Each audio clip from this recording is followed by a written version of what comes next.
બોપલ વિસ્તારમાં જે પાણી ભરાયેલું છે અને પાણી ભરાઈ ગયા બાદની જે સ્થિતિ છે તેનો તાગ મેળવવા માટે અત્યારે જે મેયર છે તે મેયર પણ આવ્યા હતા અને આપણે દ્રશ્યો બતાવવા માંગીશ કે સોસાયટીઓમાંથી પાણી નથી નીકળ્યા અને ત્યારે મેયરને છે તે રજૂઆત કરવામાં આવી છે અને અત્યારે મેયરને ઉગ્ર રજૂઆત કરવામાં આવી છે. લોકોએ ટોળ વળી અને રજૂઆત કરવામાં આવી છે.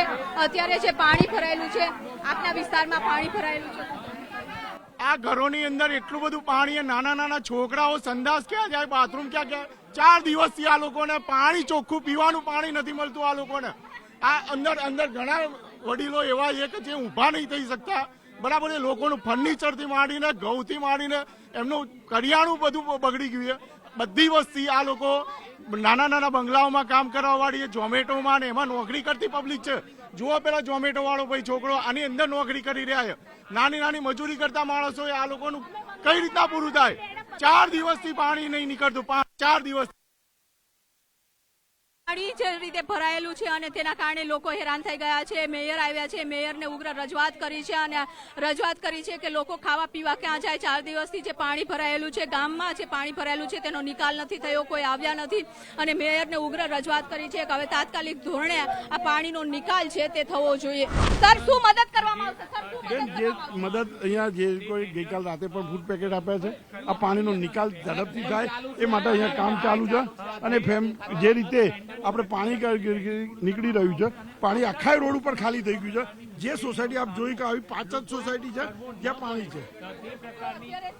પાણી કાઢવાની તૈયારી કરવામાં આવી રહી છે. આ સોસાયટી ખૂબ નીચે છે, પાણી છે. ફૂડ પેકેજ પહોંચાડવાની વ્યવસ્થા કરવામાં આવી છે. સાથે જ લોકો અત્યારે આપ જોઈ શકો છો કે જ્યાં પણ જુઓ ત્યાં અત્યારે પાણી છે. 5 જેટલી સોસાયટી છે કે જેમાંથી પાણીનો નિકાલ થયો નથી અને તેના કારણે જે આ રોષ છે નો ભોગ છે તે અત્યારે બની રહ્યા છે. તંત્ર દ્વારા પણ કામગીરી કરવામાં આવી છે, પરંતુ જે રીતે ભૌગોલિક સ્થિતિ છે અને ભૌગોલિક સ્થિતિના કારણે પાણીનો છે તાત્કાલિક નિકાલ નથી થઈ રહ્યો. અત્યારે જે પરિસ્થિતિ આપ જોઈ રહ્યા છો તે પહેલી વખત એવું બન્યું છે કે 3-4 દિવસ સુધી પાણી યથાવત રહે છે. તેનું મુખ્ય કારણ છે કે 20 ઇંચ જેટલો વરસાદ થયો છે. પહેલા પણ પાણી ભરાતા, પરંતુ જે રીતે પાણી ભરાય છે ને ત્યારે પાણીનો નિકાલ 2-3 કલાકમાં, 4 કલાકમાં કે 1 દિવસમાં થઈ જતો હતો, પરંતુ આ છેલ્લા 3 દિવસથી પાણીનો નિકાલ નથી થયો.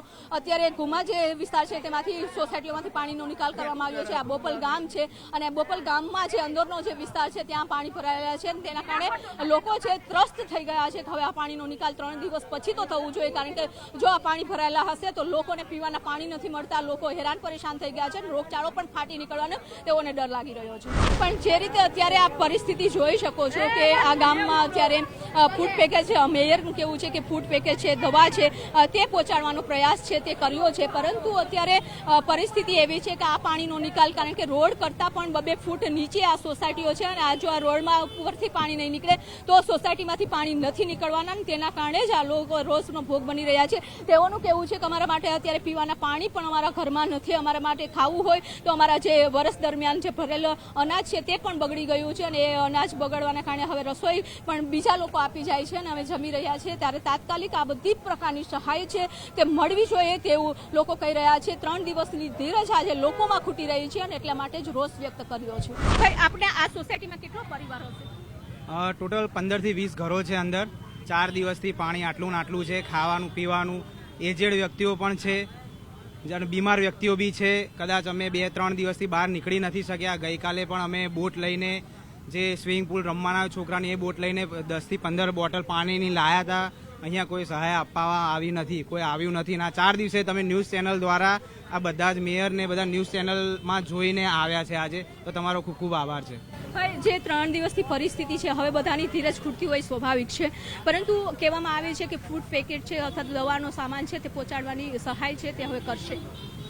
કરે તો હવે સારું છે, કેમ કે હજુ પાણી ઉતર્યું નથી, પરંતુ અમારે પહેલાં તો ફૂડ પેકેટ, જમવાનું અને પાણીની સહાય જોઈએ છે અને તરત જ આ પાણી ઉતરે એનો નિકાલ જોઈએ છે અમારે. દર વર્ષે આ પરિસ્થિતિ થાય છે? દર વર્ષે આ પરિસ્થિતિ થાય છે. અમે અમદાવાદ મ્યુનિસિપલ કોર્પોરેશનના દર વર્ષે કમ્પ્લેનો ઘણી નાખીએ છીએ, પણ સામાન્ય વરસાદમાં બી પાણી ભરાઈ જાય છે. પણ આજે ઘરમાં પાણી જે છે 3 દિવસથી આ વર્ષમાં છેલ્લા 3 દિવસથી ઘરમાં પાણી હતું. પાણીનો આજ સવારે ઘરમાંથી થોડું નીકાળ્યું છે, પણ હજુ સોસાયટીમાંથી પાણી નીકળ્યું નથી. સોસાયટીમાં પાણી નથી નીકળતું, તમારી ડિમાન્ડ શું છે? અમારી ડિમાન્ડ એ છે કે તત્વરે આનો કાયમી ઉકેલ કરી આપો અમને. એ અહીંયાથી શું છે, રોડ રસ્તા જે છે એ જે કોર્પોરેશન દ્વારા રસ્તા બનાવવામાં આવે છે, એ રસ્તા જે છે એના ઉપર ડાયરેક્ટ ડામર ચોંટાડી દેવામાં આવે છે, તોડીને કોઈ રસ્તા બનાવવામાં આવતા નથી. એટલે ભાગ જે છે એ ઊંચાણવાળો થતો જાય છે દિવસે ને દિવસે, અને ગામ તરફનો જે ભાગ છે એ નીચાણવાળો થતો જાય છે. તો એના લીધે પાણી ભરાય છે અને રોડ પરના પાણી જે છે બધા ગામ તરફ વહે છે. તો રોડ તરફનું જે પાણી છે તે અંદર ભરાયેલું છે ને તેના કારણે છે આ પાણીનો નિકાલ નથી થતો. હજી આપને બતાવવા માંગીશ કે રોડ અમે અંદર ગયા, તમને પરિસ્થિતિ બતાવી, અને ત્યારબાદ આ દુકાનોની પણ જોવા મળી રહી છે કે 4 દિવસ બાદ જે રોજગારી માટે કામ કરતા હોય છે તે લોકોને પણ રોજગારી નથી મળી, કારણ કે અત્યારે આ પાણીનો નિકાલ નથી થયો, દુકાનો નથી ખુલી, અને ખુલી છે તેને પણ ખૂબ જ મોટું નુકસાન છે. એટલે લોકોની એક જ માંગ છે કે અત્યારે તેઓને ફૂડ પેકેજ પહોંચાડવામાં આવે, દવાનો સામાન પહોંચાડવામાં આવે, પાણીની વ્યવસ્થા કરવામાં આવે, જીવન જરૂરિયાતની ચીજ વસ્તુઓ પહોંચાડવામાં આવે અને પાણીનો નિકાલ છે તાત્કાલિક કરવામાં આવે.